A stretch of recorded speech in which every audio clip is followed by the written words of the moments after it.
Good morning, students. Class 7, Subject English Grammar, Lesson 18, Conditional Sentences. Students, firstly मैं बताती हूँ sentences क्या होते हैं. Sentences is a group of words that make complete sense which has a subject and a verb. ये हमारा sentences होता है.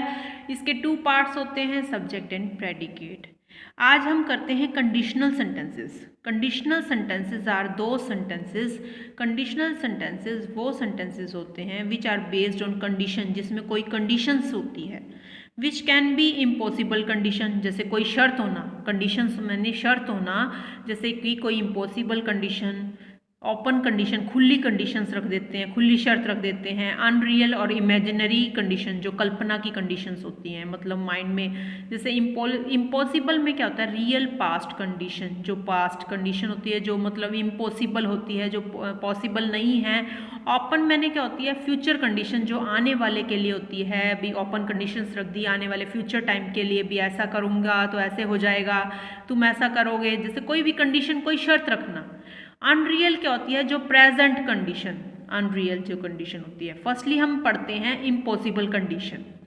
इम्पॉसिबल कंडीशंस में देखिए, if you had advise me I should have done it. अगर आपने मुझे सलाह दी होती तो, पास्ट की बात की है ना, रियल पास्ट कंडीशन जो इम्पॉसिबल, अब उसका कोई वही नहीं है, वजूद ही नहीं है. अगर आपने मुझे सलाह दी होती तो मुझे ऐसा करना चाहिए था. अगर सलाह दी होती तो मतलब पास्ट की बात है. If you had advised me I should have done it. If you had tortured him he would have dead. अगर आपने उसे प्रताड़ित, मतलब उसको मतलब परेशान नहीं किया होता, टॉर्चर्ड नहीं किया होता, तो वह मर जाती.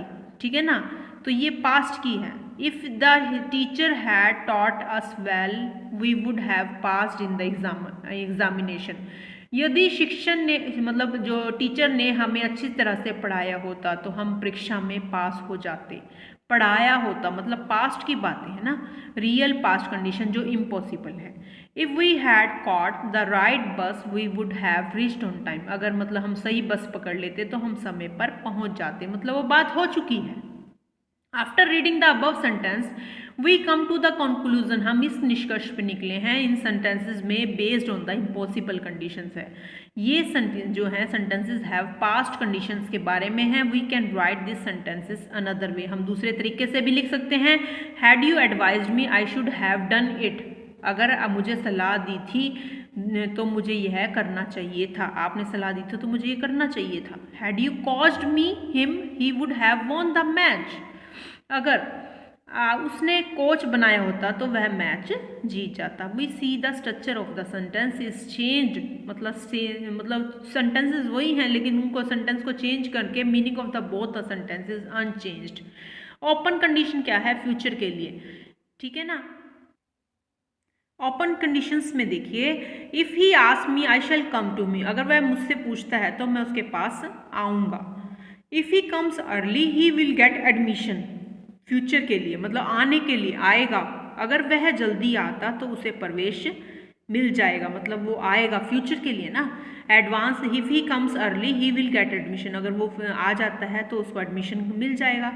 If they play their own games they will win the match. अगर वे अपना खेल खेलते हैं तो वो मैच जीत जाएंगे. The above sentences show the open choice. खुली चॉइस दे रखी है. How are these of the open choice? See in the first sentence, if he ask me or not ask me. If mean the principal clause in the future simple tense and the subordinate clause the conditions of the present indefinite के बारे में बताया गया है. Unreal conditions में मैंने आपको बताया है प्रेजेंट कंडीशंस होती है. If he invited me I would attend his party. अगर उन्होंने मुझे आमंत्रित किया तो मैं उनकी पार्टी में शामिल होऊंगा. अगर if he wrote me a letter I would reply to it. अगर वह मुझसे एक मतलब लिखता है, अगर पत्र लिखता है तो मैं उसका उत्तर दूंगा. If I were a monitor I would make you a second monitor. अगर मैं एक मोनीटर होता तो मैं आपको दूसरा मोनीटर बना देता.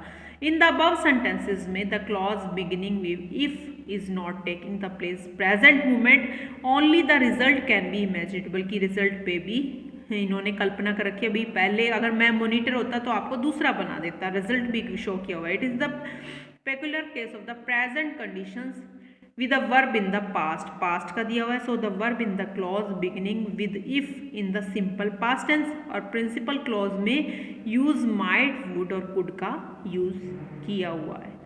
ये स्टूडेंट्स हमारे थे कंडीशनल सेंटेंसेस। अब मैं इनकी बुक एक्सरसाइज आपको सेंड करती हूँ, आप बेटा इसको अच्छे से लेसन को पढ़ेंगे। Okay students.